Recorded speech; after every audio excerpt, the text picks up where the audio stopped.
This is the Morning Swim Show Streamlined for Wednesday, April 21st, 2010, bringing you news from aquatic sports around the globe. The Chinese nationals were supposed to start today in Shaoxing, but the meet has been delayed one day, as today is now a national day of mourning to remember the thousands of people killed in last week's earthquake in Qinghai province.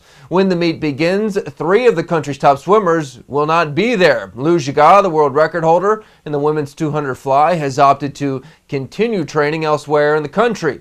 Wu Peng, he's been training with Club Wolverine here in the U.S. for a few months, and he has chosen to stay in the States instead of competing in the Nationals. And Sun Yang, the bronze medalist in the 1500 free at last year's World Championships, he's going to stay in Australia, where he's been training since last fall.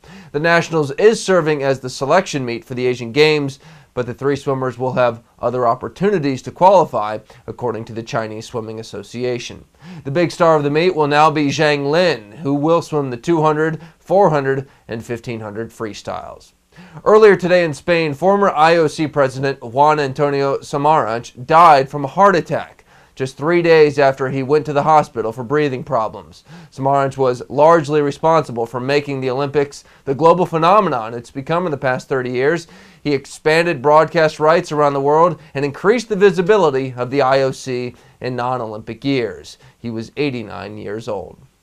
The final leg of the FINA Li-Ning Diving World Series saw a minor upset on the first day of competition in Veracruz, Mexico. Yahel Castillo gave the home crowd something to cheer about when he won the men's 3-meter springboard competition over Canada's Alexander Despati, who had won the event last weekend.